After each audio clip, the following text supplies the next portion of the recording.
Hack Story presents. Miss Chloe Valdez, tinatanggap mo ba si Mr. Lucas Lucero na magiging kabiyak mo sa iyong buhay, sa hirap at ginhawa, sa kasiyahan at kalungkutan?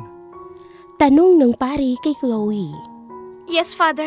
Maagap na sagot naman ni Chloe na napakalawak ng ngiting nakatitig sa mga mata ni Lucas na nakatitig din sa kanya. Malamig na titig. Ikaw, Mr. Lucas Lucero. Hindi na natapos ng pari ang sasabihin ng may batang sumigaw. No! He's not marrying that auntie! Sigaw ng batang si Ezra. Ang panganay ng triplets na pumasok sa entrance ng bulwagan ng hotel kung saan ginaganap ang ingranding kasal ni na Lucas at Chloe.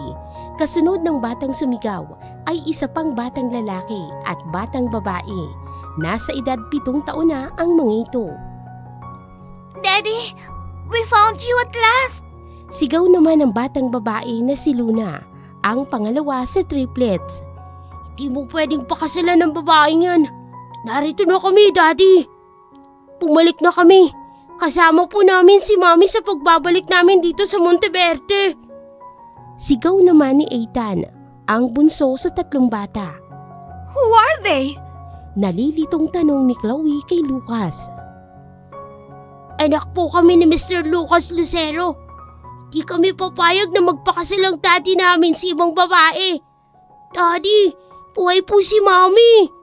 Sigaw ni Ethan. Lucas? Ano to? Sino ang mga batang yan? Nalilitong tanong ni Chloe. I have no idea. Ani ni Lucas.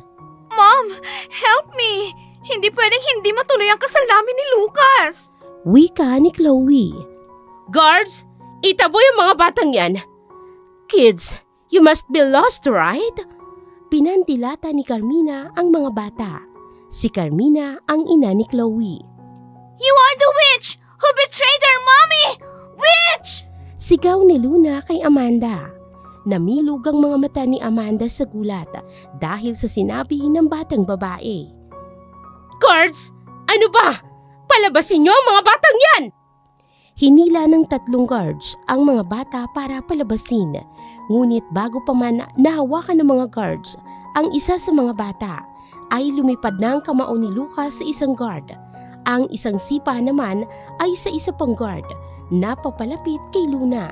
Nahawakan ng isang guard si Ezra, ngunit kinagat ng bata ang kamay nito at tumakbo papalapit kay Lucas. Hindi niyo pwedeng saktan ang mga anak ko! Sigaw naman ni Lucas sa mga guards na naroon. Isang matalim na tingin ang itinapon ni Lucas kay Carmina at sa fiancé niyang si Chloe. Lucas, anong mga anak mo? Paano mong naging mga anak ang mga batang yan? Tanong ni Chloe. Napalunok si Lucas habang nakatitig sa batang babae. Kakaibang mukha ng babae sa 2 lalaki, pero kamukhang kamukha ito ng nawawalang babae na nag-iisang nagpatibok sa kanyang puso. Ang mukha ng batang babaeng ito ay nagpapaalala sa kanya kay Sarah. Lalong-lalo na ang mga mata nitong kung tumitig sa kanya ay puno ng pagsuyo at pagmamahal. Habang ang 2 lalaki, kapag natitingnan, ay para siyang nakatitig sa sariling refleksyon. Kung totoong anak niya nga ang mga ito, hindi niya alam sa ngayon, pero aalamin niya. I don't know. Pero mga bata lang sila. At hindi niyo sila pwedeng kalad-karing palabas. Bulalas ni Lucas na itinago ang 3 bata sa kanyang likuran. Habang ang batang babae ay nakahawak sa kamay ni Lucas na may kakaibang damdamin na umuusbong sa kanyang puso para sa mga batang ito. Sinisira ng mga batang yan ang kasal natin! Palabasin niyo na ang mga batang yan! Guards! Utos ni Chloe sa mga guards. I'm warning you! Sigaw ni Lucas sa mga guards na napatigil naman. Lucas! Ano ba? Kailangan nating tapusin ang kasal natin! Hiyaw ni Chloe. Hindi napigilan ni Lucas ang mapangisi sa reaksyon ni Chloe. Isang blessing in disguise ang ginawa ng mga bata para hindi matuloy ang kasal nila ng babaeng ito. Kaya lang naman siya magpapakasal kay Chloe ay para magkaroon siya ng clue kung nasaan na si Sarah. Pero ang triplets na ito ay siyang magdadala yata sa kanya sa kinaroroonan ni Sarah. Pag-iisipan muna natin ang tungkol sa kasal na ito, Chloe. Sa ngayon, ipopostpone na muna natin ang kasal. Saad ni Lucas. Nawindang si Amanda sa sinabi ng kanyang anak. Kinabahan si Amanda habang nakatitig sa batang babae na nakahawak pa rin sa mga kamay ni Lucas. Mukhang ito si Sarah na pinalayas niya noon sa pamamahay ng kanyang anak. Lucas, ano tong ginagawa mo? Umayos ka! Bulyaw ni Amanda sa kanyang anak. Pinilit si Lucas ng inang si Amanda na pakasalan si Chloe. Tinakot pa siya ng ina na hindi ipapamana sa kanyang kumpanya ng pamilya kapag hindi siya nagpakasal kay Chloe. Hindi mahalaga kay Lucas ang mga bagay na yun. Ang mahalaga sa kanya ay matagpuan si Sarah. At nang dahil sa tatlong anghel na nasa kanyang harapan, mukhang matatagpuan niya na nga si Sarah. Hindi na nga magpapakasal sa'yo si Daddy! Sigaw ng batang si Luna. Gustong matawa ni Lucas sa bata. Napaka-cute nitong tingnan at nakikipagtalo kay Chloe. Lucas, hindi mo to gagawin sa akin! Hindi mo ko ipapahiya, di ba? Natatakot na bulalas ni Chloe. Pag-isipan muna natin kung itutuloy ba natin ang kasal o hindi na. You'll have my answer soon matapos ako makapag-isip. Aniya na akmang tatalikuran si Chloe. And what about these bastards? Anak mo ba talaga ang mga yan? Galit na tanong ni Chloe. Sa ngayon ay hindi pa alam ni Lucas kung anak niya nga ang mga batang ito. Pero napaka-cute ng batang babae na kamukha ni Sarah. Pero hindi naman nagbuntis si Sarah noon, kaya imposible yun. Saan man galing ang mga batang ito na basta-basta na lamang sumira sa kasal niya ay wala siyang pakialam. Ang mahalaga, nailigtas siya ng mga batang ito sa araw na ito. Sa tingin mo? Nakangiting wika ni Lucas na lumuhod at nakatingala sa mukha ng dalawang batang lalaki. Lucas, talaga bang mga apo ko sila? Ang triplets na ito. Hindi makapaniwalang bulalas ng kanyang lola. Pero kita ang kasiyahan sa mukha ng Donya. Giliw na giliw itong nakatitig sa tatlong bata. Hello kids, what's your name? Nakangiting wika ni Donya Natividad. Hindi alam ni Lucas kung anong isasagot sa kanyang abuela. Pero nang mapatitig siya sa mga mata ni Estra na noon ay matiim na nakatitig sa kanya, ay mas lalo siyang nagdududang anak niya nga ang mga ito. Ezra, Ethan, and Luna Silverio, get back here! Sigaw naman ni Sarah na humihingal na bumungad sa pinto ng bulwagan ng hotel kung saan ginaganap ang ingranding kasal na ginulo ng kanyang mga anak. Nasa loob lamang siya ng conference room kanina ng hotel habang kausap ang abogado ng kanyang yumaong ina na si Almira, isang dating sikat na jeweler designer. Nang bigla na lamang tumakas ang tatlo, kanina niya pa ito hinahanap. Napakalakas ng kabog ng kanyang puso habang mabilis ang hakbang na lumapit sa mga anak. Kaninong kasal kaya itong ginugulo ng mga anak niya? Kanina ko pa kayo hinahanap. Ano na namang kalukuhan itong ginawa niyo, ha? Hiyang-hiya si Sarah. Sa nagkagulong kasal, ngunit tumigil ang mundo ni Sarah nang makita ang taong kahit sa panaginip ay ayaw niya nang makita pa. Napatitig siya sa malaking larawan ng ikakasal na nasa monitor, sina Lucas at Chloe, ang kasintahan at ang kanyang step-sister. Kailangan niyang ilayo ang mga anak niya. Ezra, Ethan, Luna, inuulit ko, get back here! Sigaw ni Sarah na naikuyom ang dalawang kamao. Sina Ezra, Ethan at Luna Silverio ay ang 7 taong gulang na triplets, anak ni Mrs. Zara Silverio. Nang makabalik sila sa bayan ng Monteverde ay napakasaya ng tatlo dahil binalak nilang hanapin ang kanilang ama na nasa larawan lamang nila nakikita. Hindi sila nahirapang hanapin ang ama dahil napakasikat na tao pala nito sa bayan ng Monteverde. Isa itong bilyonaryong tinitingala ng lahat na tagabayan. Pero nawindang sila nang malamang ikakasal na sa ibang babae ang kanilang ama. Sa babae pa na sobrang nanakit sa kanilang ina. Anong mangyayari sa nagkagulong kasal na Lucas at Chloe? Anong mangyayari sa muling pagtatagpo ng mga landas ni Sarah at Lucas? Anong naghihintay na kapalaran ng tatlong batang sina Ezra, Ethan at Luna sa bayan ng kanilang ina? Ating tunghayan ng kwento ng isang pamilyang pinaglalayo ng tadhana at ng mga taong sakim dito lamang po sa Hack Story. Simulan na natin ang kwentuhan. Mommy, hindi kami papayag na magpakasal sa ibang babae si Daddy. Ani ng batang si Ezra. Buta! Hindi natapos ni Sarah ang sasabihin na kinuha ng kamay ni Ezra at Ethan habang si Luna ay nakahawak pa rin sa mga kamay ni Lucas. Zara, bumalik ka na. Wala sa sariling bulalas ni Lucas. Kay tagal niyang hinanap si Sarah. 7 taon na itong nawawala sa buhay niya at bumalik itong may kasamang triplets. Sigurado na si Lucas na ang mga anak niya nga ang 3 batang ito. You young lady, do you really want to be punished? Gigil na wika ni Sarah kay Luna. I just wanted to have a dad, Mommy.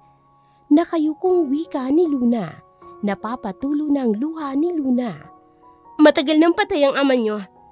He is not your daddy.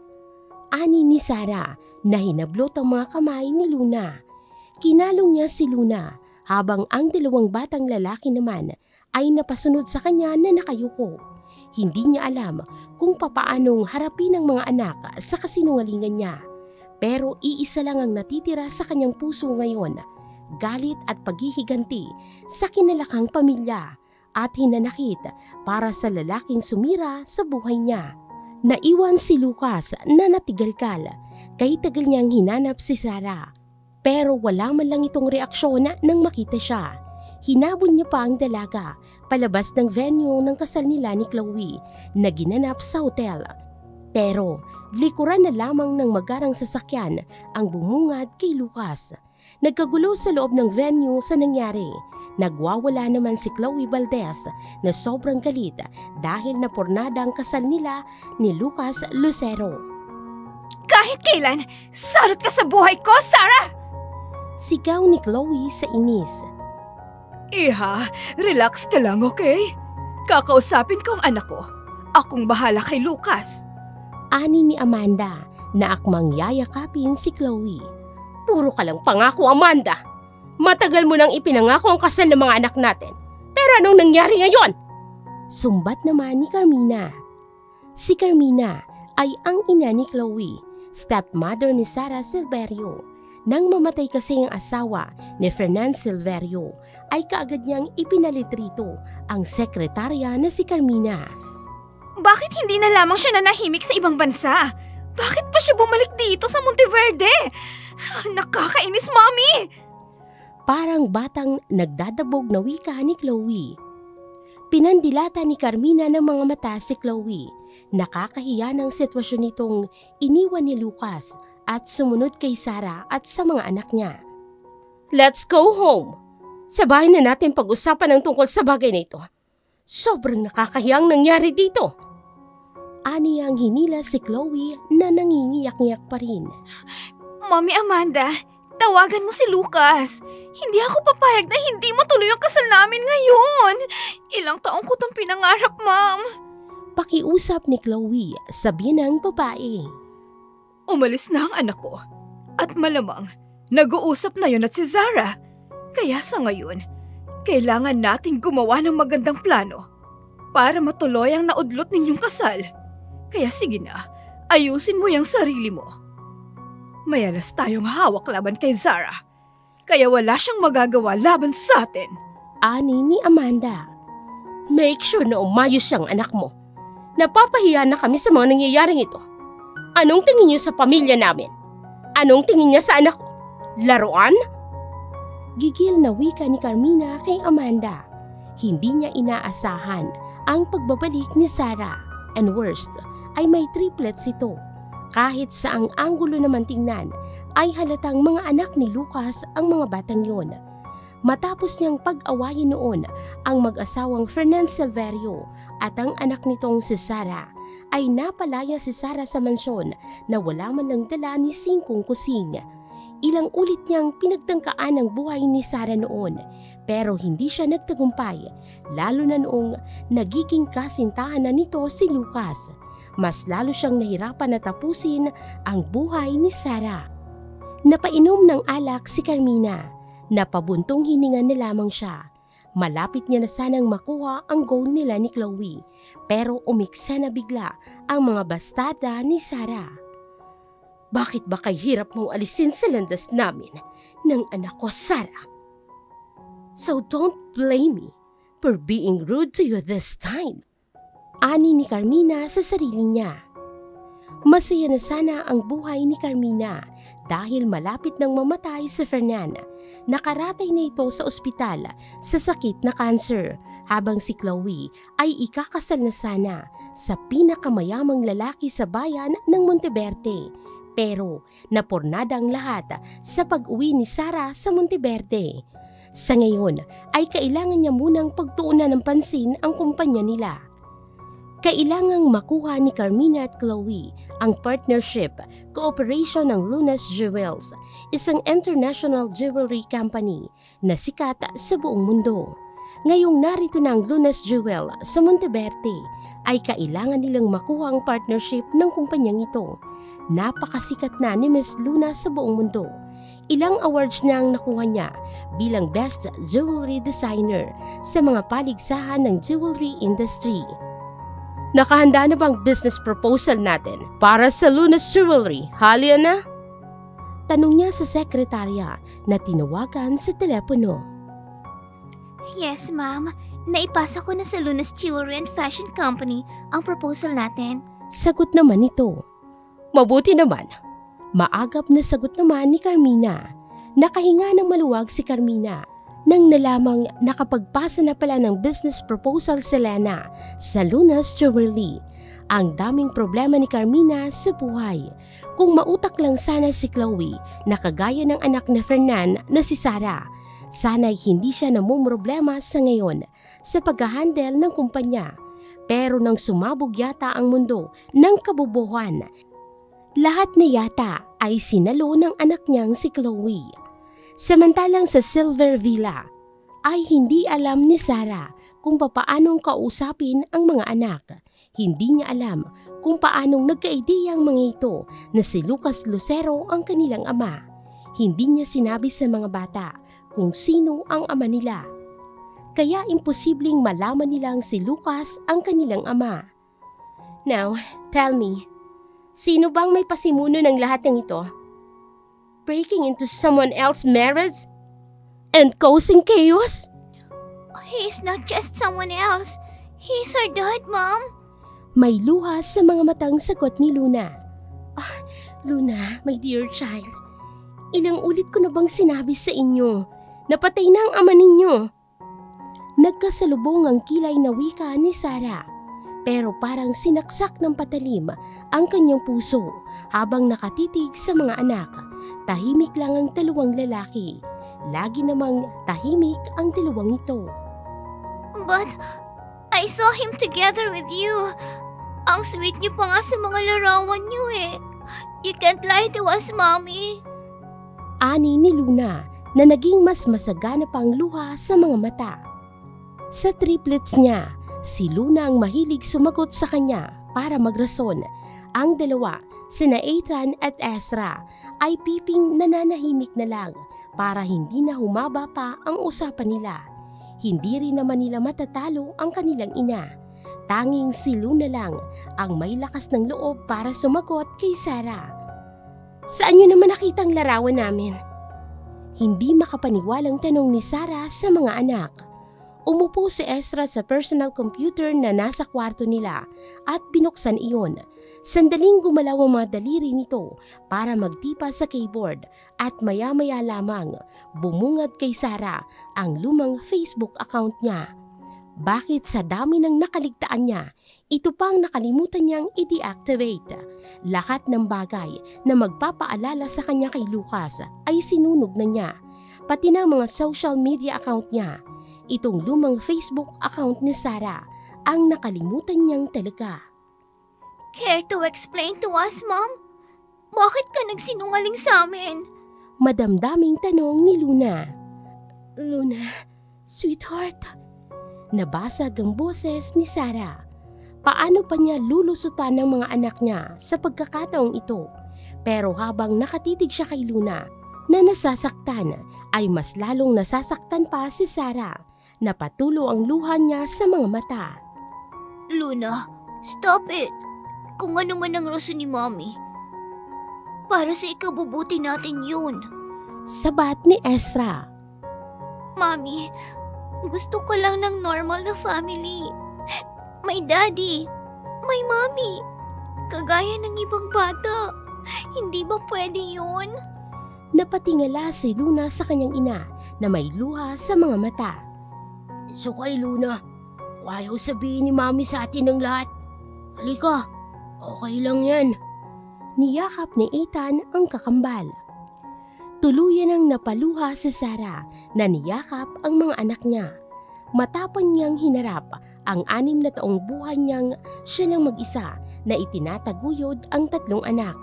Lahat ng pagsubok sa buhay ay kaya niyang lampasan. Ang tanging kahinaan lamang ni Sarah ay ang nakikitang nasasaktan ng kanyang mga anak. Kaya oras na siguro para sabihin niya sa mga ito ang katotohanan. I left your dad nang hindi niya alam ang rason ko kung bakit ako umalis. Umalis akong 3 buwang buntis sa inyo.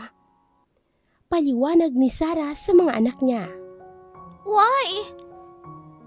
Tanong ni Luna na nakatingala kay Sarah. Ayaw sa akin ni Tita Amanda, ang ina ng inyong ama. Nais niyang makasal ang ama niyo sa stepsister kong si Chloe. Magkaibigan sila ni Tita Amanda at ng stepmother kong si Carmina. Ayaw niya sa akin at galit na galit siya nang malamang buntis ako. Pagtatapat ni Sarah, muli niyang binalikan ang masakit na alaalang yon sa kanyang isipan. Sobrang sakit kaya na malaman na gustong ipalaglag ni Amanda ng batang nasa sinapupunan niya para lamang kay Chloe at Carmina. Nalaman niya ang planong ipalalaglag ni Amanda ang mga bata na nasa kanyang sinapupunan. Kaya kahit hindi pa dumating si Lucas galing sa business trip ay naglayas na si Sarah. Pero noong nakauwi na si Lucas ay sinubukan niya itong kontakin at laging si Chloe ang sumasagot sa telepono nito. Sinasabing nagpapahinga si Lucas at magkasama na sila sa bahay. Hindi naniwala noon si Sarah. Hanggang siya na mismo ang nagpunta kay Lucas sa kumpanya nito. Nakita niya si Lucas at Chloe na magkayakap at naglalampungan sa loob ng opisina ni Lucas. Kaya papasukin niya sana ang mga ito. Pero nahuli ako ni Tita Amanda. Dinala niya ako sa isang lumang bodega nila at doon ako pinahirapan. Takot na takot ako noon na mawawala kayo sa akin. Kaya gumawa ko ng paraan para makatakas. Pagkukwento pa ni Sarah sa kanyang mga pinagdaanan, gamit ang kanyang perang inipon ay lumaya si Sarah sa Monteverde at tumungo sa ibang bansa. Dito niya na sinimulang itatag ang kumpanyang Luna's Jewelry and Fashion Company. He is a total jerk. Pagbabayaran niyang pananakit niya kay Mommy. Wika ni Ezra. I'm sorry, Mom. I don't want him anymore. Kawawa ka naman, Mommy. Don't worry, Mom. Hindi na yun mauulit. Niyakap siya ng mahigpit ni Luna. Baka naman may matinding dahilan si Daddy, kaya niya yung ginawa. Pagtatanggol naman ni Ethan sa kanilang ama. Whatever his reason might be, wala siyang karapatang saktan si Mommy. Ani ni Ezra. Huwag kang mag-alala, Mami. Narito lamang kami at hinding-hindi ka namin iiwanan. Simula ngayon, hindi na namin lalapitan si Daddy. Promise po. Anitong nagpinky promise pa kay Sarah. That's my girl. Nakangiting wika ni Sarah na ginulo ng bahagya ang buhok ni Luna. Niyakap naman siya ng 3 bata at pinaghahalikan siya sa pisngi. Pero Mami, bakit mo tayo umuwi dito sa Monteverde kung masasaktan ka lang? Nanatili na lang sana tayo sa Japan. Tanong ni Estra sa kanyang ina. May mga bagay na kailangan akong harapin dito sa Monteverde. Mga anak, may kailangan akong ayusin at bawiin. Mga bagay na napakahalaga sa buhay ko. Mga bagay na dapat ay para sa atin. Nainiwan ng Lola Almira nyo, pero kinuha nila. Hindi ako papayag na mapupunta sa mga kamay nila ang lahat ng yon. Paliwanag ni Sarah sa mga anak. Sobrang saya ng buhay ni Sarah ngayon. Nasa kanya na ang lahat. Pagmamahal ng mga anak niya at kayamanan. Isang bagay na lamang ang nais niyang kunin sa ngayon. Ang mga ari-arian ng kanyang ina na inangkin ng stepmother niyang makapalang mukha. Kukunin niyang lahat ng ari-arian ng ina na nararapat para sa kanya. Ipaparanas niya sa 2 ito ang paghihirap na pinagdaanan niya noon nang dahil sa kanila. Simula ngayon, mabubuhay tayo ng tayo-tayo lang. Huwag niyo nang hanapin ang ama ninyo. Okay ba? Naiintindihan niyo ba si Mommy? Tanong niya sa kanyang mga anak. Yes po, Yes, Mommy. Yes, Mommy.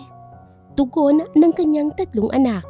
Samantala, ang pagkakagulo din sa pamamahay ng mga Lucero. Sinumbatan ni Natividad ang anak na si Amanda sa kasakayman nito sa pera. Noon ay pinaglayo niya sina Lucas at Sarah dahil gusto ni Amanda na si Chloe ang pakasalan ni Lucas. Si Chloe na anak ng kanyang kaibigang si Carmina. At hindi sa bastardang anak ni Fernan. Nakilalang anak sa labas ni Fernan Silverio si Sarah. Walang duda na mga apo ko sa tuhod ng triplets na yon, Amanda. Anong nangyayari? At anak pala sila ni Sarah. Hindi ba sinabi mo noon na ang mag-inang Carmina at Chloe may lalaki si Sarah? Panunumbat ni Natividad sa kanyang anak. Ma, hindi ko alam. Hintayin na lang natin si Lucas. Frustrated na sagot ni Amanda. Kanina niya pa pinapanood ang video sa hindi natuloy na kasal ni na Chloe at Lucas. Napahilamo si Amanda sa kanyang mukha. Oh God, mga apo ko ang mga batang yan. Aniya sa sariling napakabilis ng kabog ng kanyang puso. Mabilis na hinalungkat niya sa kabinet ang isang lumang family album ng pamilya Lucero. Napasabunot si Amanda sa buhok nang makita ang lumang larawan ni Lucas noong bata pa ito. Kamukhang kamukha ni Lucas ang 2 batang lalaki na anak ni Sarah. Ano tong nagawa ko? I almost killed them. Kamunti kong mapatay ang mga apo ko noon. Aniya sa sarili. Ano bang ginawa mo noon kay Sarah?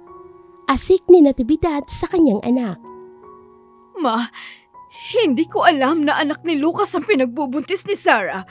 Akala ko, ibang lalaki ang ama ng batang dinadala niya. Ang akala ko kasi, ipapaangkin niya kay Lucas ang ipinagbubuntis niya para lamang sa pera at kayamanan. Bulalas ni Amanda. Ano ngang ginawa mo? Tanong ng matanda. Ikinulong ko si Sarah para mailayo kay Lucas. Binala kong ipatanggal ang mga bata sa sinapupunan niya. Hindi ko alam na nagsasabi siya ng totoo. Ang akala ko, sa ibang lalaki ang ipinagbubuntis niya. Aniya, isang malakas na sampal ang dumapo sa pisngi ni Amanda mula sa kanyang ina. Malakas pa naman si Natividad sa edad na 65. Hindi siya makapaniwalang dahilan ay pera at ang negosyo at magagawa iyon ni Amanda. Ma, prinotektahan ko lang ang interes ng kumpanya. Isang gold digger si Sarah. Ginagawa niyang lahat para makuha ang kumpanya ni na Carmina at Chloe. Anak lamang siya ni Fernan sa labas, Ma. Ang lakas ng loob niyang agawin ang kumpanya ni na Carmina. Ani ni Amanda. You are so unreasonable. Dahil labang sa ideyang yan. Pinakinggan mo lang ba si Sarah kung bakit niya yung ginawa? Pinakinggan mo man lang ba ang paliwanag noong bata? Kabuntikan mo nang mapatay ang mga apo natin! Nang gagalaiti sa galit si Natividad sa kalokohan ni Amanda. Ay, Amanda, hindi kita pinalaking kriminal at wala akong anak na mamamatay tao. Parang aatakihin na yata ako sa puso dahil sa ginawa mo. Napahawak ang matanda sa dibdib. Ang sakit ng dibdib niya sa nalamang ginawa ni Amanda sa kanyang mga apo sa tuhod. Nakilala niya na si Sarah noon sa isang pagtitipon na dinala ito ni Lucas. Nagustuhan niya si Sarah dahil sa sobrang mabait ito. Kumpara sa anak ng kaibigan ni Amanda na si Chloe. Dahil lamang sa anak ito ni Fernand sa labas at isang bastarda ay hindi ito matatanggap ni Amanda. Hindi akalain ni Natividad na aabot sa ganoong kasamaan ang kanyang anak. Pinalaki niya itong isang mabuting tao nang dahil lamang sa pinagtaksilan nito ng asawa ay nagiging matigas na ang puso ni Amanda. Nahuli kasi ni Amanda ang ama ni Lucas na may kabit. Mahirap lamang si Conrado na ama ni Lucas na pinakasalan ni Amanda. Nasira ang relasyon ng dalawa nang natuklasan ni Amanda na balak ni Conrado na agawin ang kumpanya nila at nalaman din ni Amanda na may kabit ito. Hindi dahil nakaranas ka ng kasamaan sa mga taong mahirap, ay lalahatin mo na ang lahat ng tao, Amanda. Sinasabi ko sa iyo yan noon, mabuting tao si Sarah, pero hindi ka nakinig. Bulyaw niya sa kanyang anak. Ma, hetong gamot mo. I'm so sorry. Inumin mo muna to. Gagawa natin ito ng paraan, Ma. Ani ang natatarantang pinainom ng gamot ang matanda. Hindi ko alam kung maayos mo pang lahat ng sinira mo, Amanda. Hindi mo ba nakikita ang galit sa mga mata ni Sarah? Ang Sarah na kilala ko noon ay isang simpleng babae na nagmamahal kay Lucas. But look at her now. She is tough. Puno ng galit ang mga mata niya kanina. Kaya hindi ko alam kung paano natin ito gagawa ng paraan. Nangihinang napaupo si Amanda at napatitig sa telepono niya. Si Carmina ang tumawag. Alam niyang makikipag-usap na naman ito tungkol sa kasal ni Lucas at Chloe. Napailing siyang pinatay ang telepono. Hindi siya titigilan ni Carmina. Alam niya. Pero sa pagkakataong ito, wala siyang gustong makausap alinman sa mag-inang Chloe at Carmina. Nagsinungaling sila noon sa kanya. Nagsinungaling silang sinabing nabuntis si Sarah ng ibang lalaki, kaya galit na galit siya noon kay Sarah. Sa mga sumunod na araw ay ipinagpatuloy ni Sarah ang bagong buhay sa Monteverde. Napa-enroll niya na sa isang exclusive elementary school ang mga anak niya at nag-boom na rin ang kanyang negosyo sa Monteverde, isang international company ang Luna.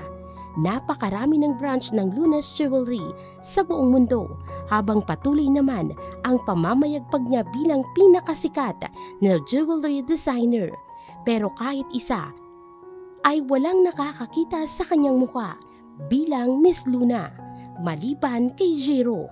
Itinago niyang identity noon pa man dahil sa balak niya para sa staff family niya. Hey girl, look at this!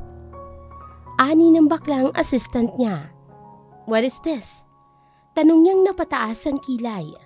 Business proposal ng madrasta mo. Oh, what a small world. Let me see. Sandaling tinitigan ng business proposal ng Queen's Jewelry. Pag-aari ng inang si Almirang Queens, pinaghirapang itayo ito ng kanyang ina. Pero nang mamatay ang inang si Elmira, ay pinakasalan ng amang si Fernan ang sekretarya nito. Siya ang nagiging anak sa labas dahil yun ang usap-usapang ikinakalat ng kanyang madrasta. Si Chloe ang nagiging tunay na anak at tagapagmana ng kumpanyang pinaghirapan ng inang si Elmira at ang hinayupak niyang ama ay walang ibang ginawa kung hindi panoorin ang paghihirap niya hanggang sa dulo. isang walang kwentang ama si Fernan kay Sarah at isang ulirang ama para kay Chloe. The proposal is a trash. Kagaya ng pagiging basura nila mag-ina. Aniyang ikinuyom ang kamao. Kinuyumos niya ang proposal ng mga ito at pagkatapos ay itinapon sa basurahan. Anyway, Zara, I found your father. Nasa isang cancer institute and he's dying. What? Hindi pa siya pwedeng mamatay, Jiro. Hindi niya pa nakikitang gumagapang sa lupa ang minamahal niyang si Carmina at Chloe. Dalhin mo ko sa ospital na yun. Utos niya sa assistant / best friend at / bodyguard niyang si Jiro. As you wish, Your Highness. Wika ni Jiro. Naningkit ang mga mata ni Sarah habang naglalakad. Papasok sa Cancer Institute na kinaroroonan ng amang si Fernan. Bumalik sa isipan ni Sarah ang lahat ng pang-aapi ng mag-inang Carmina at Chloe sa kanya. Bumalik sa alaala niya kung papaanong kinampihan ni Fernan lagi si Chloe. Hindi ka pa pwedeng mamatay, Tat. Aniya sa sarili. Ngunit tila pinunit ang puso ni Sarah nang makarating sila sa kwarto ng kanyang ama. Nakaratay ito sa kama, payat na payat ang katawan at walang buhok sa ulo. Nasa edad 54 pa lamang ang kanyang ama. Pero kung titingnan nito ay nagmistula itong kalansay. Butot balata ang dating tinitingala niyang si Fernan Silverio na laging nananampal sa kanya sa tuwing sasagot siya para lamang magrason. Tat, anong nangyari sa'yo? Hindi makapaniwalang bulalas ni Sarah na hinawakan ng mga kamay ni Fernan. Nagmulat ito ng mga mata nang makita si Sarah. May kung anong kasiyahang nababanaag sa mga mata nito, pero nahalata niyang nahihirapan ng kanyang ama ng sobra. Zara, bumalik ka na. Anak, patawad.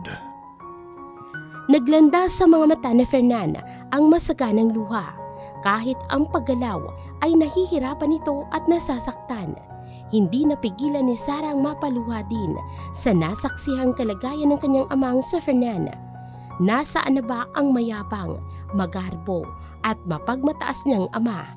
Bakit ganitong Fernan na ang kanyang naabutan sa ngayon? Anong nangyayari sa iyo, Dad? Hindi ka pwedeng mamatay. Hindi mo pa ako pwedeng iwan. Hiyaw ni Sarah. I'm dying. Pero, masaya na akong lisanin ang mundo. Dahil, nakita na kita. No, Dad! Hindi mo pa ako pwedeng iwanan. Ilang taong kong tiniis ang pananakit mo sa akin nang dahil lang sa bagong pamilya mo. Hindi pa ako nakaganti sa iyo, Daddy. Napaluha ng tuluyan si Sarah. Hindi mo pa nakikita kung papaano ko pahirapan ang bagong pamilya mo. You should watch it first, Dad, bago ka mamatay. Huwag kang unfair. Dahil simula noong namatay si Mami, puro na lang sakit ang ibinigay mo sa akin. Isa kang masamang ama sa akin. Kaya hindi ka pwedeng mamatay ng ganun lang kadali. Napapahagulgol na niyakap ni Sarah ang kanyang ama. Kay tagal niyang pangarap na tingnan siya ng ama ng may pagmamahal at pagsuyo.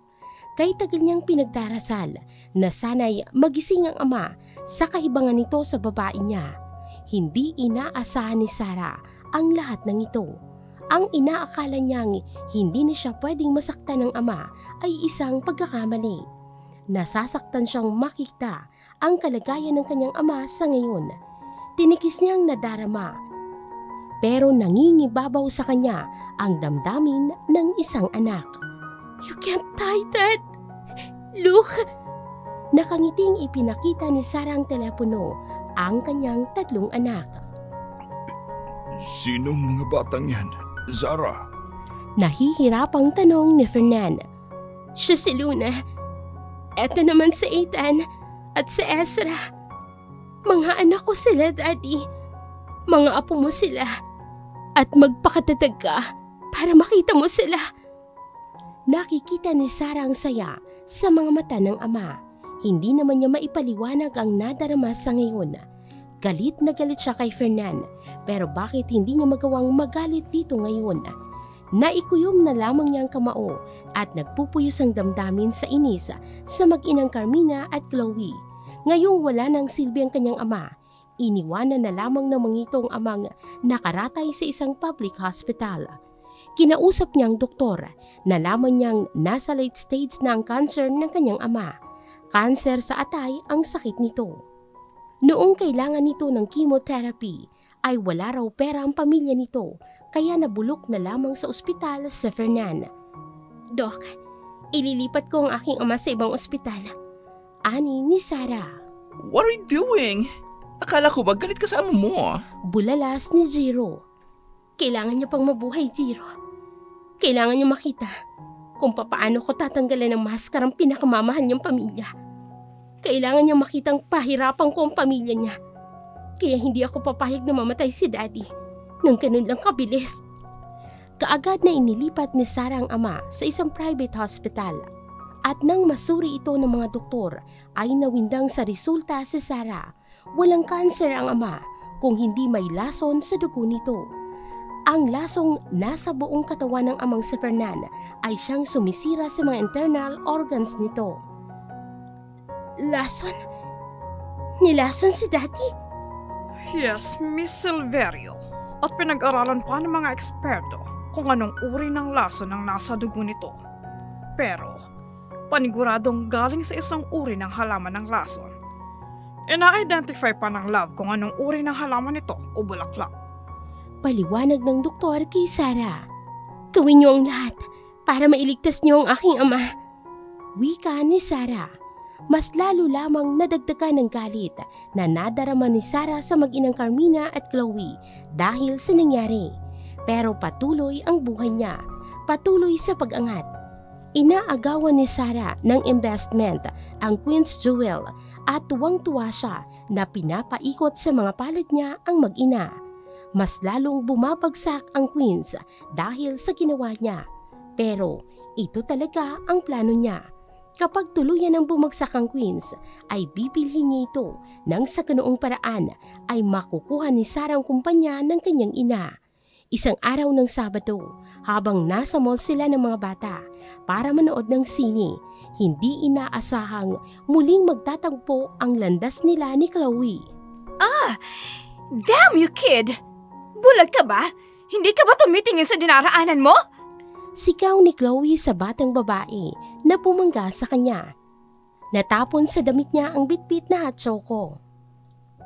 I'm so sorry, Ma'am. Hindi ko sinasadya. Tatanga-tanga kang bata ka! Nasaan bang nanay mo, ha? Bakit hindi niya nirerendahan yung leeg mo para hindi ka magpakalat-kalat kung saan? Sigaw ni Chloe sa bata, ngunit bahagyang napataas ang kilay ni Chloe. Nang makilala ang batang kaharap, ito ang batang sumira sa araw ng kasal niya. You! Ikaw yung anak ng maharot na si Sarah! You ruined my wedding! Namilog ang mga mata ni Luna nang mapagsinong babaeng kaharap. Ito yung babaeng pakakasalan sana ng kanyang ama noong nakaraan. Mabilis na tumalikod si Luna at kumaripas ng takbo, dahilan para mabangga ang malaking bulto ng lalaki. Kamuntikan na siyang matumba sa sahig kung hindi naging maagap ang lalaki sa paghawak sa kanya. Daddy, Napatutop ng baba si Luna nang muling makita si Lucas Lucero. Get back here! You monster! Hindi natapos ni Chloe ang sasabihin nang mapalapit na siya sa bata. Hawak ni Lucas ang kamay ng batang babae na sumira ng kasal niya. Lucas! Anong sinasabi mo sa anak ko? Tanong ni Lucas sa baritonong boses nito. Lucas, are you blind? Hindi mo anak ang mga anak ni Sarah. May lalaki si Sarah at anak ang mga batang yun sa lalaki ni Sarah. Sigaw ni Chloe, kung mamalasing ka nga naman. Sinundan kanina ni Chloe si Jiro San Diego na assistant ni Miss Luna, ang sikat na jewelry designer. Hanggang ngayon kasi, wala pa ring resulta ang ipinadala nilang business proposal. sa opisina nito sa Lunas Jewelry and Fashion Company. Stop slandering, Chloe! Natigilan na lamang si Lucas nang makita si Sarah na confident na naglalakad papalapit sa kanya. Tila tumigil ang pag-inog ng mundo ni Lucas nang hablutin ni Sarah ang mga kamay ni Luna na hawak niya sa kasalukuyan. Let's go, sweetheart. Nauna na ang Papa Jiro mo sa pagpila sa entrance. Ani ni Sarah na kaagad na tumalikod. Bago pa man siya makalayo, ay mabilis na hinawakan ni Lucas ang kanyang mga kamay. Zara, wait! Mag-usap tayo. Bitiwan mo ang kamay ko. Wala akong maalalang kailangan nating pag-usapan. This is an assault. Hinablot ni Sarah ang mga kamay. No, Zara. We need to talk, please. Kay tagal kitang hinanap. At kay tagal kitang hinintay na bumalik dito sa Monteverde. At salamat. Narinig ng Panginoon ang dasal kong ibalik ka niya sa akin. Bulalas ni Lucas. Napatawa na lamang si Sarah sa sinabi ni Lucas. Ginamit pa nito ang Diyos. Inis na inis talaga siya sa dalawang kaharap niya ngayon. Bakit ka pa bumalik dito, ha? Sana, doon ka na lang sa ibang bansa nagpakalanta! Sinira mo ang kasal ko! Sigaw ni Chloe na akmang sasampalin si Sarah. Mabilis na sinalo ni Sarah ang mga kamay ni Chloe at itinulak yon. Don't you dare me, Chloe. Hindi mo na ako pwedeng saktan pa. And why not? Dati na namin tong ginagawa, Sarah. Natawa namang tanong ni Chloe. Try me. Pulong niya kay Chloe. Napangisi si Sarah. Nang umatras si Chloe, palayo sa kanya nang makitang nag-aapoy sa galit ang mga mata. Nilapitan niya ang babae at mahigpit na hinawakan ang braso ni Chloe. Pababagsakin ko kayong mag-ina at kukunin ko ang lahat ng pag-aari ko. Nakangiting bulong niya at pagkatapos itinulak si Chloe papalayo sa katawan niya. Luna, let's go! Zara, please. Mag-usap tayo. Hinablot ni Lucas ang isang kamay ni Sarah at mahigpit na hinawakan yon. Namumula ang mga mata ni Lucas na nakatitig sa babae na kay tagal niyang hinanap at hinintay na bumalik. I was wrong before. Dahil hindi kita naprotektahan mula sa pamilya ko. But I swear, hindi ako nagtaksil, Zara. Paliwanag pa ni Lucas. It doesn't matter now. What matter most is, iniwan mo ko nung mga panahong kailangan kita, Lucas. You let me down. Ani ni Sarah. No. Zara, hindi kita iniwan. I never did. Hiyaw ni Lucas. Sinungaling! Tinanggal niya na ang mga kamay ni Lucas na nakahawak sa kanyang mga braso at iniwan si Lucas na napatulo ang butil ng luha na kanina pa niya pinipigilan. Nagkamali noon si Lucas na mas inunang negosyo kesa sa kasintahang si Sarah. Kung binigyan niya sana ng oras at panahon noon si Sarah, hindi ito mangyayari. At ito yung pinagsisisihan ng gusto ni Lucas sa kanyang buhay. Ngayong nagbabalik na si Sarah na kasama ang kanyang mga anak, hindi na siya papayag na mawala pang muli ang mga ito sa kanyang buhay. Kundi man siya matatanggap muli ni Sarah, ay maluwag sa puso niyang tatanggapin ang kanyang kaparusahan. Pero hindi niya susukuan ang puso ni Sarah na minsan niyang sinaktan ng lubusan. Lucas, you can't talk to that woman. Nakalimutan mo na bang sumama siya sa lalaki niya noon? Nakalimutan mo na ba ang sakit na idinulot sa'yo ng babaeng yon, ha? Lucas, bakit hanggang ngayon hindi mo man lang ako magawang tingnan ng kagaya ng kung paano mo tingnan si Sarah, ha? Matagal na ako nagmamahal sa'yo, Lucas. Panunumpat ni Chloe nang silang dalawa na lamang doon sa pasilyo ang naiwan. Because I hate liars, the most na kagaya mo. Kung di ka sinungaling, hindi kami masisira ni Zara. Kung di ka nagsinungaling kay Zara, hindi niya ako iniwan. Kung di sa panloloko mo kay Mami Amanda, hindi kami magkakaganto ni Zara. Wow! Lucas! Hugas kamay ka na ngayon? Kasalanan ko pang wala kang oras kay Sarah noon? At kasalanan ko pang busy ka lagi at sinayang mong pagmamahal ni Zara? At kasalanan ko ring iniwan ka niya, ha? Ganon? You deserve it well. Dahil hindi mo siya binigyan ng panahon. At hindi puro trabaho ang inaatupag mo, hindi siya mawawala sa'yo. Ngayon, huwag mong isisi sa akin ang parteng yan. Dahil may kasalanan ka rin. Bulyaw ni Chloe. Tama. May kasalanan ako kay Zara. At habang buhay kong dadalhin ang sakit ng kapabayaan ko sa kanya, Chloe. Hinayaan ko siyang salakayin ng mga kagaya ninyong hayop. So stop pestering me at sabihin mo sa ina mong tigilan na ako. Dahil kahit kailan, hindi ako magpapakasal sa isang babaeng katulad mo. Manloloko at may sayad sa utak. Iniwan ni Lucas si Chloe na nakatigalgal sa sinabi niya. Sinundan ni Lucas si Sarah at si Luna na pumasok sa isang sinihan. Nasasaktan si Lucas na tinatanaw si Sarah na may kasamang lalaki at ang mga anak niya. Siya dapat ang nasa tabi ni Sarah at hindi ang lalaking yun. The next day, nagulat na lamang si Sarah nang makarating siya sa loob ng kanyang kumpanya. Nagkagulo kasi ang studio niya kung saan sila gumagawa ng alahas. Pumasok pala doon si Carmina at Chloe, hinahanap ang CEO ng Luna Jewelry and Fashion Company. Ako na ang bahala sa kanila. I can handle them myself, Jiro. Sagot naman ni Sarah na tinungo ang studio. We need to talk to your CEO. Napaka-unfair niya, sobra. Matagal nang pinasa ni Kate ang proposal namin. Hanggang ngayon wala pa rin kaming natanggap na response mula sa kanya. Malalaman na lang naming ibinigay niya ang investment niya sa ibang maliit na kumpanya. Iniinsulto ba kami ng boss niyo?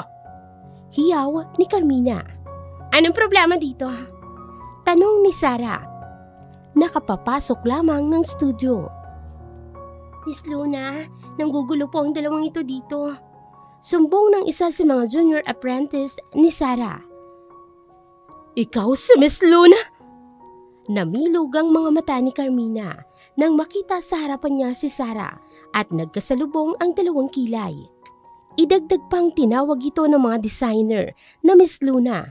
Yumuko pa ang mga ito nang pumasok si Sarah sa loob ng studio. Habang si Chloe naman ay gulat na gulat din. Anong ginagawa niyong dalawa sa kumpanya ko? Wala na ba kayong magawa sa buhay niyo kung hindi ang manggulo dito? Tanong ni Sarah. No! Nagkakamali kayo! Paano naging Miss Luna ang babaeng yan? She's not someone else like Miss Luna! Isang magaling na designer si Miss Luna at may-ari ng kumpanyang ito. Paano mangyayaring si Zara ang magiging Miss Luna, ha? Nauutal na wika ni Chloe. Ako nga si Miss Luna. At ako rin ang may-ari ng kumpanyang ito. Kung itatanong niyo tungkol sa proposal niyo, well, nasa basurahan na. Next time, piliin niyo ang kumpanyang bibigyan niyo ng basurang business proposal. Wag ako. Ani ni Sarah. Namimersonal ka ba, Sarah? Sigaw ni Carmina kay Sarah. Isang malutong na sampal ang dumapo sa pisngi ni Carmina mula kay Sarah. Sinampal mo ko? Wala kang galang? Nakalimutan mo na ba kung sino ako, ha, Sarah? Nanay mo akong gaga ka! Hiyaw muli ni Carmina. Ngunit isa na namang malutong na sampal sa kabilang pisngi ang natanggap ni Carmina mula kay Sarah. Hindi ako namimersonal, Carmina. Your proposal is a trash. Kaya itinapon ko sa basurahan. At matagal ko nang pinutol ang ugnayan natin. Noong araw na sinira mong pagkatao ko. At kinalimutan ka ng asawa ka ng tanga kong ama. Now, get out of my company. At wag na wag kayong bumalik pa rito. Dahil nasusuka ako sa amoy niyong mag-ina. Pulalas ni Sarah na itinuro kay Carmina ang malaking pintuan. Hindi kami aalis dito hanggang hindi mo ibibigay sa amin ang investment ng Luna Jewels. Kung hindi, magrereklamo kami na bias na pakikitungo ng kumpanya mo. Sabat naman ni Chloe. Pero isang sampal din ang dumapo sa mukha niya na ikinatabingi ng mukha niya. Namanhid ang kabilang pisngi ni Chloe matapos tamaan ng sampal ni Sarah. You can't threaten me with your foul and empty words, Chloe. Sinong papatol sa isang papaluging kumpanya ng Queens at isang business proposal na ginawa ng isang bobong kagaya mo? Business is a profit. Kapag wala kang makukuhang magandang profit sa isang proposal, then, bakit mo tatanggapin? At hindi pa ako siraulong nakikipag-cooperate sa Queens na pinamamahalaan ng mag-inang walang utak. Magsasayang lang ako ng milyon-milyon kong investment sa kumpanya mo. Naniningkit ang mga mata ni Sarah na sinabing katagang yon kay Chloe. Napaatras ito at halatang takot sa mga mata sa nakikitang galit ni Sarah. Pakiramdam ni Sarah ay nabawasan ng konti ang bigat na kanyang nadarama matapos insultuhin ang mag-inang Carmina at Chloe. Napakasarap sa pandamang bumaliktad na ngayon ang buhay nila. Kung noon ay pang-aapi at pang-aalipusta ang tinatanggap niya mula sa mga ito, ngayon sobrang nasisiyahan ang puso ni Sarah sa nakikitang pinapaikot niya sa mga palad niya ang mag-ina. Kailangan ng mga ito ng investment dahil sa papalugi ng Queens sa kamay ng mga ito. Nakalimutan mo na ba? Pamilya pa rin tayo, Sarah. Kumpanya ng pamilya Silverio ang Queens. Kumpanya mo rin. Pangungumbinsi ni Carmina kay Sarah. Mali ka. Kumpanya ng ina kong si Almira ang Queens. Isang glinta lamang ng Silverio ang dumikit sa ina kong si Almira Montemayor. Pag-aari ng ina ko ang Queens. Hindi kailanman yan pag-aari ng mga Silverio. Gigil na bulalas ni Sarah kay Carmina. Okay, pero matagal nang patay ang ina mo. Kaya pag-aari na ito ni Fernan. At may sakit si Fernan. Kaya ako ang namamahala ng Queens. Ilang taon nang nakalipas. Sagot ni Carmina.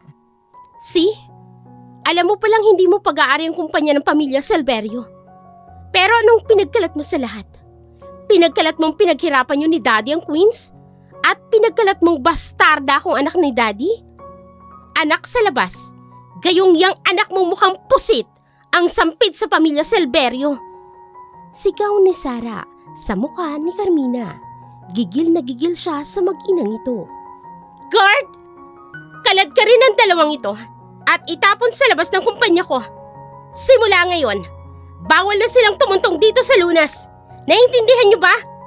Kapag nakapasok pang muli ang dalawang ito sa kumpanya ko, palalayasin ko kayong lahat dito!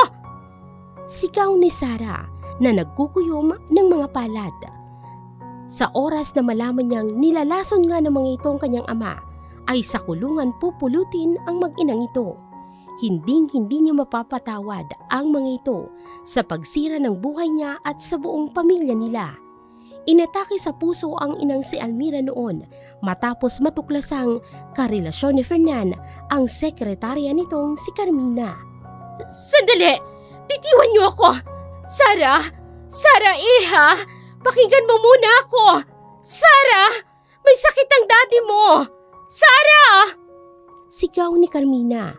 Ngunit tila walang narinig si Sarah sa lahat ng pinagsasabi ni Carmina. Lumipas pa ang isang buwan at mas lalong lumubog ang Queen's Jewelry.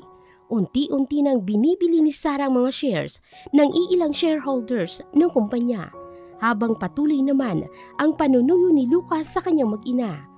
Hindi niya titigilan si Sarah hanggang hindi siya maibalik sa dati.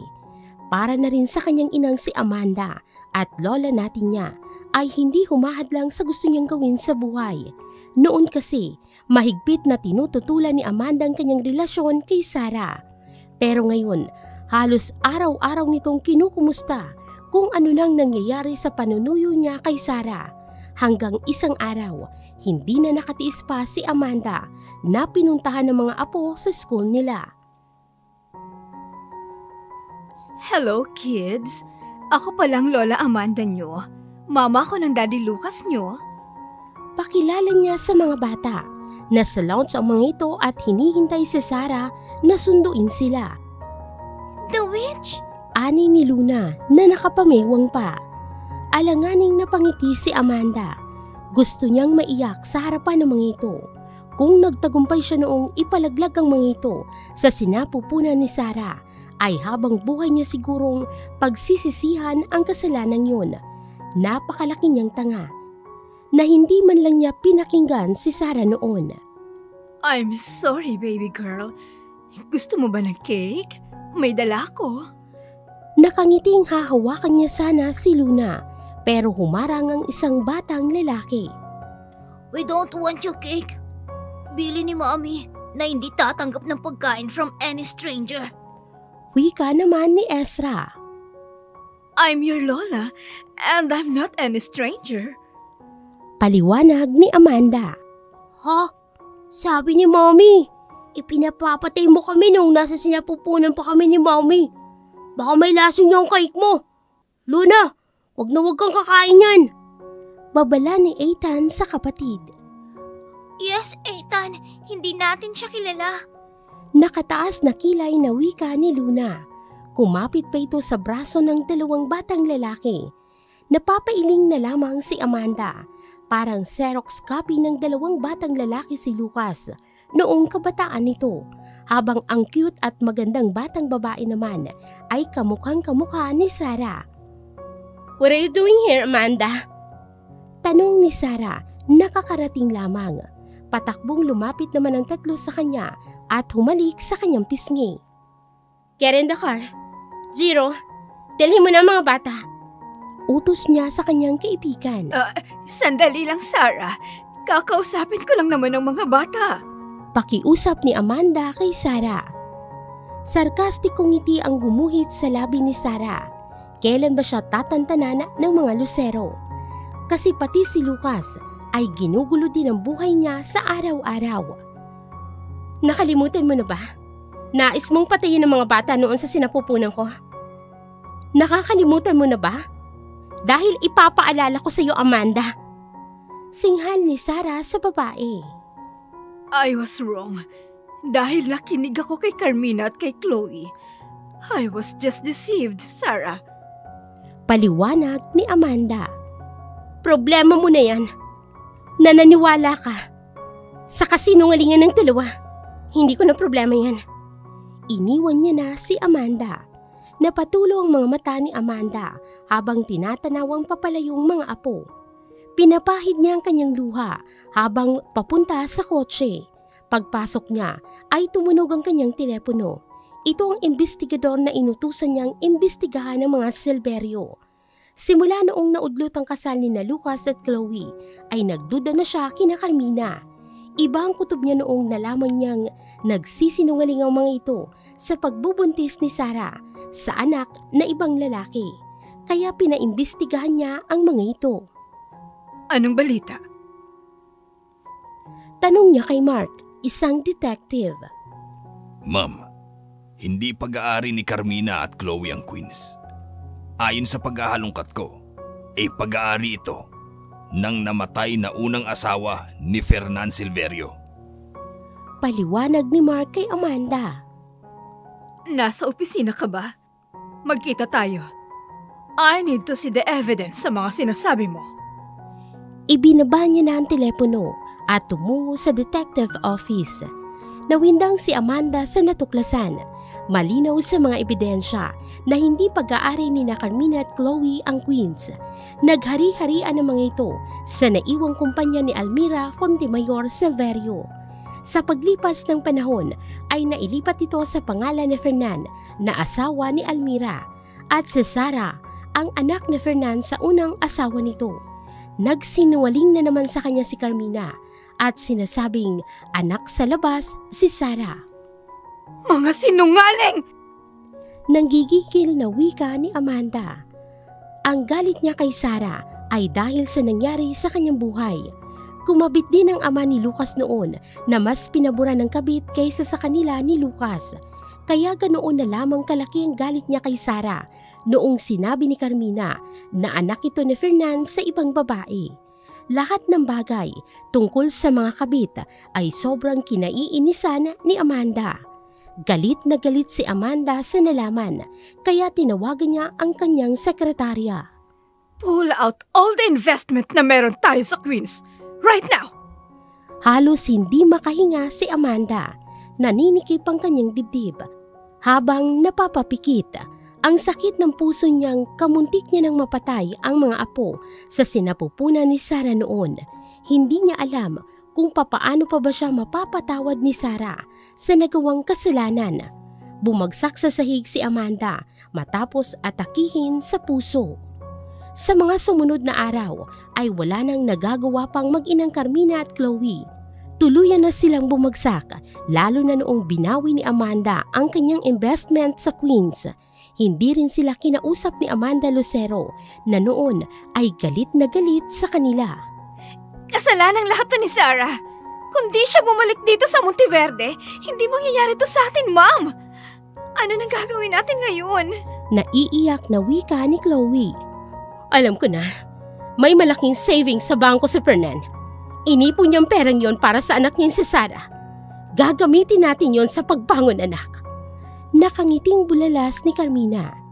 Kaagad na tumungo sila sa Cancer Institute na kinaroroonan ni Fernan. Papipirmahan nila kay Fernan para ilipat ang malaking pera sa savings account nito sa pangalan niya. Pero nawindang si Carmina nang malamang wala na doon si Fernan at inilipat ito ng kanyang anak sa isang private hospital. Namutla si Carmina. Papaano kung pinasuri ni Sarah sa isang espesyalistang doktor si Fernan? Malalaman ni Sarah ang sikreto niya. Mabilis na nagpunta sila sa ospital, ngunit napakahigpit ng security sa labas ng kwarto ni Fernan. Hinding-hindi sila pinapapasok ng nakabantay dahil sa utos ni Sarah na bawal silang mag-ina sa kwarto ni Fernan Silverio. Samantala, nagpupuyo sa galit si Sarah sa nalamang ang lason sa katawan ng ama ang sumisira sa internal organs nito ay mula sa bulaklak na leryo. Galit na galit si Sarah na tinungong mansyon na dating pagmamay-ari ng kanyang ina. Walang nagawang mga katulong para pigilan siya sa pagpasok. Alam kong paborito ni Carmina ang bulaklak ni Leryo at alam kong siyang naglason sa ama ko. Ani ang galit na tinungong garden sa mansyon. Tumambad sa kanya ang namumukadkad na mga bulaklak ng Leryo pero hindi sasapat ang ebidensyang ito sa korte para ipakulong si Carmina at Chloe. Hayop kayo! Hayop! Hindi ko ito mapapalagpas pa! Aniyang muling pumasok sa loob ng mansyon at hinarap ang katiwala ng bahay na si Lucia. Dinala ng mga ito si Lucia noon para maging mayordoma sa mansyon at pinalayas ang yaya niya. Napaluhod si Lucia sa harapan ni Sarah matapos kaladkarin ng mga tauhan ni Sarah. Anong gagawin mo, ha? Lagot ka kina Ma'am Carmina kapag nalaman nilang pinagbubunot mo ang mga bulaklak sa garden ng mansyon! Bulalas ng may edad na babae. Isang malakas na sampal ang tumama sa mukha nito. Kasunod noon ay binunot ni Sarah ang baril at binaril ito sa mga kamay. Isang katulong na ito sa nagpapahirap sa kanya noon. Ito ang tagahataw sa kanya ng stick kapag nagkakamali siyang suwayin ang kautusan ni Carmina. Ang susunod na putok ng baril ko, sa utak mo na, Lucia! Now tell me! Nasaan ang ebidensya ng panglalaso ni Carmina sa ama ko? Sigaw ni Sarah sa katulong. Namutla si Lucia sa takot na nakatitig kay Sarah. Pero mas natakot siya kay Carmina at Chloe. Alam kasi ni Lucia na may mabuting puso si Sarah. Wala akong alam sa mga sinasabi mo. Pagtatanggi ni Lucia. Ngunit muli siyang binaril ni Sarah sa tenga. Natanggal ang isang tenga niya. Napasapo si Lucia sa sugat niya mula sa natanggal na tenga. Hindi na akong dating Sarah na kilala mo, Lucia. Galitin mo pa ako sa kasinungalingan mo. Papatayin kita! Nanginginig sa galit na sigaw ni Sarah. Takot na napatayo si Lucia at tumungo sa itaas ng bahay. Sundan niyo ako! Aniya sa mga tauhan niya. Kilala niya si Lucia. Mahilig ang matandang yon na magtago ng mga ebidensya na ito ang nakakaalam sa madidilim na sekreto ng mag-inang Carmina at Chloe. Bumalik itong nanginginig ang mga kamay at iniabot ang isang USB. Kuha yan ng kamera mula sa kwarto ng iyong amang si Fernan. Nilagyan ko ng kamera ang kwarto niya dahil natatakot akong balang araw Ako ang pagbibintangan ni Carmina na naglason sa asawa niya. Kaya nilagyan ko ng surveillance ang kwarto ni Sir Fernan. Nanginginig na wika ni Lucia. Brilliant! At hindi mo ako binigo, tanda. Nakangising wika ni Sarah na tinignan ng laman ng USB. Kuhang-kuha ng surveillance video ang proseso ng ginagawa ni Carmina. Araw-araw nitong pinapainom ng tsaa si Fernan. Isang tsaa na may maliit na sangkap nang ibinilad sa araw na bulaklak ng leryo. Dahan-dahang pinipinsala nito ang internal organs ng tao hanggang sa mamatay ito. Kaagad na nilisan niyang mansyon ng mga selberyo. Nagtungo sa korte para ipasa ang lahat ng ebidensya laban sa mag-inang Carmina at Chloe. Samantala, takot na takot si Carmina nang nalamang nagpunta sa bahay si Sarah at nagwawala. Hindi na sinabi pa ni Lucia na inilaglag niya ang mga amo. Pagkatapos kasing makuha ni Lucia ang sahod ng buwanang ito, ay lalayas na siya sa pamamahay ng mga selberyo. Ayaw niyang masali sa gulo, lalo na ngayong bumalik na si Sarah. Ibang-iba na siya sa dating Sarah. Kung noon ay tila anghel sa kabaitan si Sarah, ngayon dinaig pa nitong anak ng demonyo. Nawala na ang isang tenga niya matapos nitong barilin. Sa mga sumunod na araw, ay wala nang nagawa pa sina Carmina at Chloe, kundi ang i-turn over ang Queens sa pinakamalaking shareholders ng kumpanya. Nasa 5% share ang natitira kay Carmina matapos niyang ibenta ang ibang shares para makabawi. Pero sa kasamaang palad, hindi na nakabawi pa si Carmina. Ma, wala pa ba ang bagong mamamahala ng Queens? Tanong ni Chloe. Hintayin na lang natin. Mukhang narito na siya. Ani ang napatingin sa pintuan ng bulwagan. Bumungad sa pinto ng conference hall ang bagong mamamahala ng Queens. Halos lahat ng nandoon ay napatitig sa napaka-eleganting babae na pumasok sa bulwagan. Napakaraming tao ang narito ngayon para saksihan ang takeover ceremony ng Queens. Halos lahat ay galing sa mayayamang pamilya at may negosyo sa Monteverde. Nais nilang makilala ang bagong may-ari ng Queen's Jewelries. Naroon din ang pamilya Lucero, sina Natividad, Amanda at Lucas. Zara? Napamaang na lamang si Lucas habang nakatitig sa magandang babae na pumasok sa bulwagan. Nakasunod kay Sarah si Attorney Rona Villamor, ang dating abogado ng inang si Almira. Anong ginagawa mo rito? Kulat na tanong ni Carmina. Ako lang naman ang bagong may-ari ng Queens. Nakangiting pagbubunyag ni Sarah. No! Hindi totoo yan! Paano mapupunta sa yung kumpanya namin, ha? Bulalas ni Chloe, ngunit natabingi ang mukha niya matapos sampalin ni Sarah. Napasinghap ang lahat ng taong naroon sa ginawa ni Sarah. Kay tagal na panahon kong pinangarap tong gawin sa'yo. 10 taon pa lang ako noon matapos mamatay ni Mami Almira nang dinala ni Daddy Fernan ang kanyang kabit na sekretarya niya sa mansyon. Daladalang bastardang si Chloe. At pagkatapos noon, naging impyerno na ang buhay ko. Lahat ng pag-aari namin ng ina ko, inangkin ang mag-inang ito, ng mga lintang ito. Naniningkit ang mga mata ni Sarah sa galit na isa-isang inaalala ang lahat ng pinagdaanan sa kamay ng mag-inang Carmina at Chloe. Nawala sa akin ang lahat. Ipinagkalat pa nilang anak ako ni Daddy Fernan sa ibang babae na dinala ni Daddy sa bahay. Pinaliktad niyo ang katotohanan. But now, it doesn't matter at all. Ang mahalaga ngayon, makukuha ko ng kumpanya ng ina ko na in the first place ay hindi naman naging inyo. Patuloy ni Sarah. Napakasinungaling mo talaga. Gagawan mo pa kami ng kasalanan, babae ka. Bastarda ka lang ni Fernan! Sigaw naman ni Carmina. At kailan pa naging bastarda ang anak namin ni Almira? Yang anak mo, ang bastarda. Dahil hindi ko alam kung sino ang ama niyan. Pinulot lang kita sa putik. Pero sinira mo kaming mag-ama. Sinira mo ang buhay ng anak ko! Sigaw ni Fernan na pumasok sa bulwagan. Fernan, nakakalakad ka na? Namumutlang wika ni Carmina. Salamat sa Diyos at dumating ang anak ko. Iniligtas niya ako sa kamatayan. Sigaw ni Fernan sa mukha ng babaeng dati ay inakala niyang bagong pag-ibig na kanyang natagpuan. Daddy, look, pinapahiya niya kami sa harapan ng lahat. Tingnan mo ginawa niya sa babaeng yan. At ngayon, kukunin niya mula sa ang buong Queens.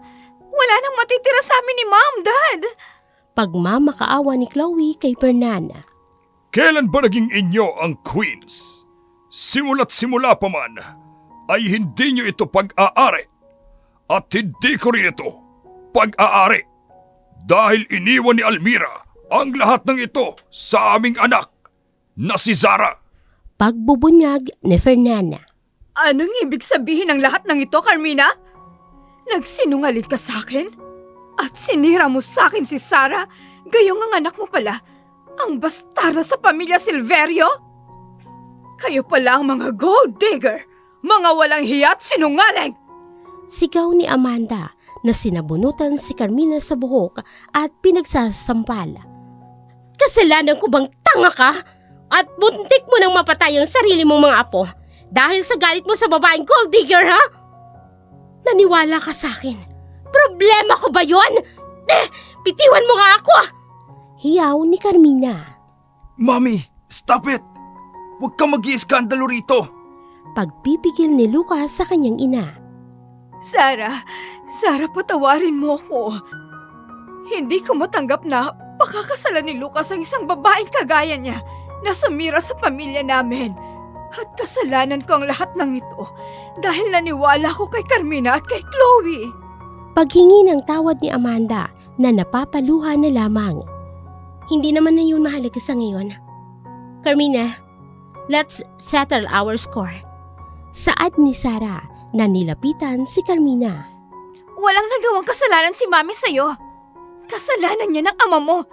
Dahil kung di ba naman siya uhaw sa laman, hindi niya papatulan si Mami. Kasalanan ng tanga mong ama na paniwalaan kami sa kasinungalingan namin at paninira namin sa'yo. Pagod na kaming mamuhay na parang daga sa kalye. O sa babang pangarapin namin mag-iba ang buhay namin, ha?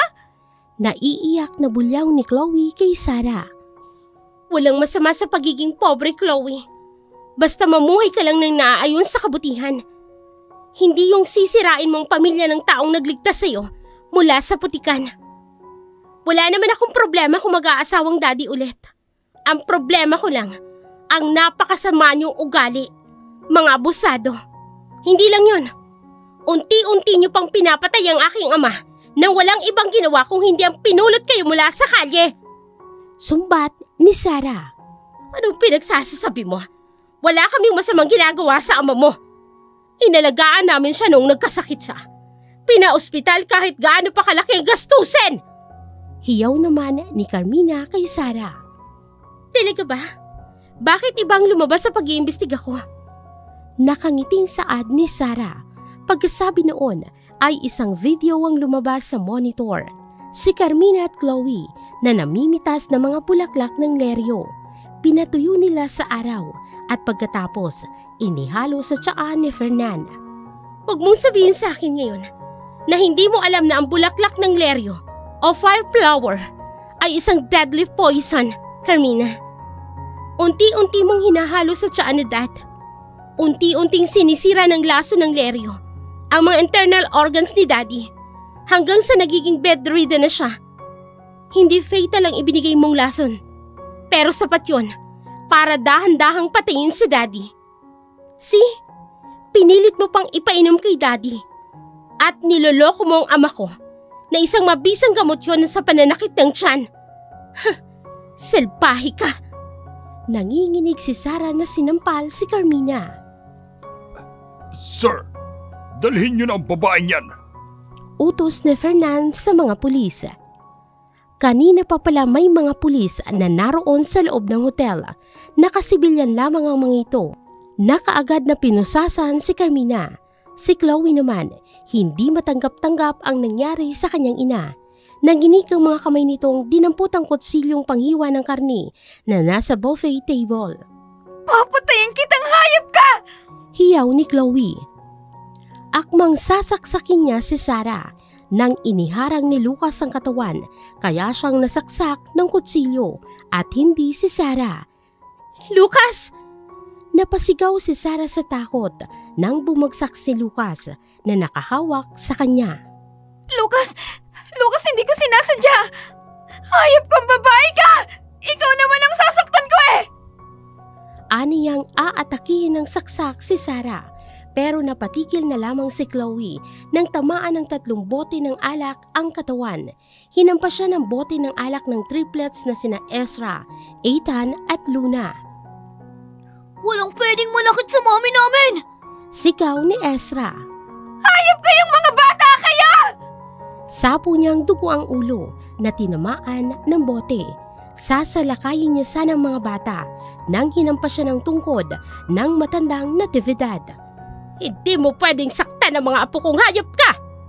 Sigaw ni Natividad na walang tigil sa paghampas sa katawan ni Chloe hanggang sa bumagsak ito sa sahig. Ako ang magdadala sa iyo sa kulungan. Samahan mo ang nanay mo doon para hindi siya malungkot. Ani naman ni Amanda na kinaladkad palabas si Chloe at ibinigay sa mga guard sa labas para dalhin sa mga pulis. Habang napapaiyak naman si Sarah na pinipigilan ang pagdurugo ng sugat ni Lucas. Paparating ng ambulansya. Huwag kang mag-alala. Wala namang masamang mangyayari sa iyo. Bakit ka ba kasi humarang? Napapaiyak na wika ni Sarah. I've lost you once. Pero hindi na ako papayag na mangyari pa ulit yun. Hindi kita iniligtas noon mula sa sarili kong pamilya dahil hindi ko alam ang nangyayari. But I swear, hindi ako nagkasala sa iyo, Zara. Ikaw lang ang minahal ko at kay tagal kitang hinanap. Paliwanag ni Lucas sa babae. Stop talking! Dadalhin kita sa ospital, okay? Saka na natin pag-usapan yan. Mahinang wika ni Sarah na nilalapatan ng pressure ang sugat ni Lucas. Napaiyak naman ang 3 bata habang nakatitig sa kanilang ama at ina. Ang mga mata ng 3 ay umaasang mabubuo pang muli ang kanilang pamilya. Nakamit ni Sarah ang layunin na mapanagot ang mag-inang Carmina at Chloe sa mga kasalanan ng mga ito. Ngayon ay nasa kulungan ang dalawa habang si Amanda ay hindi pa niya alam kung kailan niya ito mapapatawad. Nag-trigger lang naman ito sa kanyang kadramahan ni na Carmina at Chloe dahil sa traumang pinagdaanan nito mula sa ama ni Lucas. Biktima rin si Amanda sa panloloko ng dalawa. Ang masaklap lamang ay hindi nito nakikita ang katotohanan. Nabubulagan ito sa galit sa mga gold digger at sa asawa. Nakuha ni Sarah ang lahat ng ari-arian ng kanyang yumaong ina na kinamkam ng bagong pamilya ng kanyang ama. Habang si Fernan naman ay nasa mansyon na lamang nila at nagpapahinga. Hindi pa siya tuluyang gumagaling sa mga lason sa kanyang katawan. Masaya siya dahil napatawad na siya ng kanyang anak at napakasayang kasama ng 3 apo niya. Halos naglalagi na rin sa mansyon nila si Lola Natividad na ayaw humiwalay sa 3 bata. Si Lucas naman ay nagpapagaling pa sa ospital at hinihintay na mapatawad siya ni Sarah. Bakit ang dilim dito? Nagulat si Sarah nang pagpasok sa kwarto ni Lucas ay madilim. Walang ilaw doon kaya kinapa ni Sarah ang ilaw sa tabi pero bumaha naman ng liwanag ang buong kwarto. Gulat na gulat siyang makitang napuno iyon ng magagandang bulaklak. Sa harapan niya ay nakaluhod si Lucas at naroon din ang triplets na mukhang kasabwat yata ng kanilang ama. Ano to, Lucas? Diba sinabi ko naman, hindi natin pwedeng balikan ang nakaraan? Aniyang naniningkit ang mga mata. Hindi ko pa nakakalimutan na hinalikan mo si Chloe sa loob ng opisina mo at kada tatawag ako, si Chloe ang sumasagot. Panunumbat niya sa lalaki. Let me explain. I lost my phone that night. Nawala na sa isipan ko dahil natataranta na ako sa paghahanap sa iyo. And that kissing thing you said? I never did that. Kaya hinalungkat ko ang mga lumang surveillance ng opisina ko. I found someone. Nakahalikan ni Chloe sa loob ng opisina ko. At si Matthew yun. Hindi ako. Naalala mo yung pinsan ko? I swear, hinding-hindi ko hinahalikan si Chloe. Maniwala ka naman sa akin. Pagmamakaawa ni Lucas kay Sarah. Pero bakit pag uwi ko ng Monteverde, pakakasalan mo na si Chloe ha? Kung hindi nang gulo ang mga bata, magpapakasal ka na talaga sa babaeng yun. Akala mo talaga sa akin tanga? Muling sumbat ni Sarah sa lalaki. No. Makinig ka sa akin, my love. I was so frustrated nang ilang taon na kitang hindi nahahanap. Kaya gusto kong pasukin ang buhay ni Chloe at Carmina. Baka may matagpuan akong clue na magtuturo sa akin kung nasan ka na. My love, ikaw lang ang minahal ko. Wala nang iba pang babae akong mamahalin maliban sa'yo. Pakiusap, maniwala ka sa akin.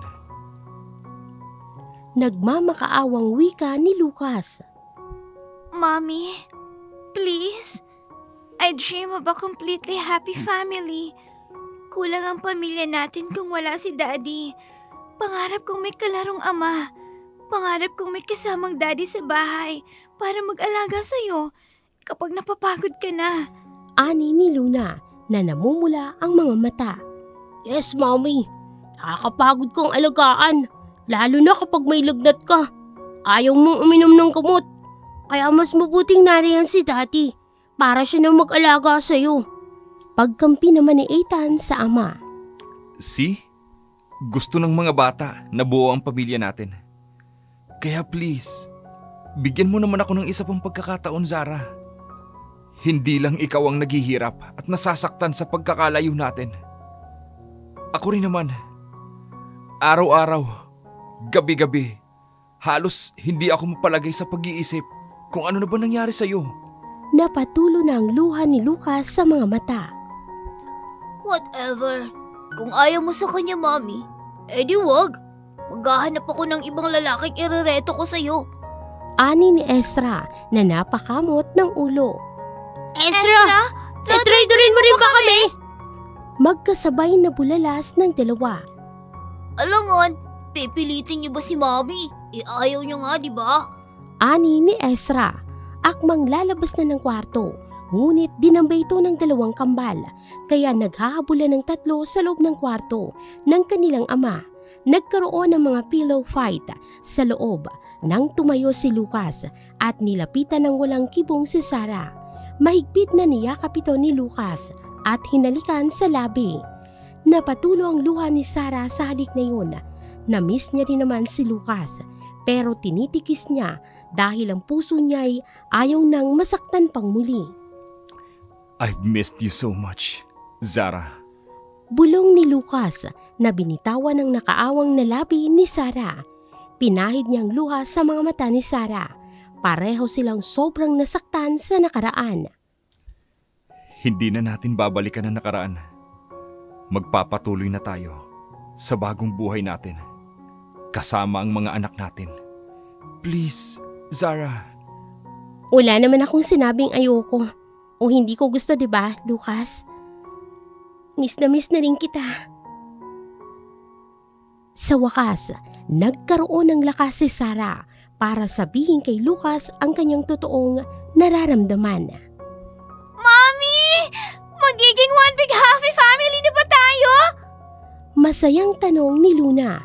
Isang tango ang itinugon ni Sarah kay Luna at pagkatapos noon ay nag-unahan ng tatlo sa paglapit sa kanila para sa group hug. Ito ang unang beses na magkasama silang buong pamilya na masaya at marami pa ang darating. Minsan, may mga pagsubok na darating sa ating buhay para subukin ang ating katatagan o ang pag-ibig sa bawat isa. Nakadepende sa pagharap mo sa pagsubok na ito ang kapalarang naghihintay sa iyo. Napangiwi na lamang si Lucas sa sakit ng sugat niya nang matamaan yun ng mga anak niya. Dumugo ang sugat niya sa tiyan. Pero sobrang worth it ng dugong yun dahil sa wakas ay mabubuo na sila ni Sarah kasama ang 3 little angels nila. At dito na po nagtatapos ang kwento para sa araw na ito. Sana po'y nagustuhan ninyo ang kwentong ito at kinapulutan ng aral. Muli, maraming salamat sa patuloy ninyong suporta sa ating channel.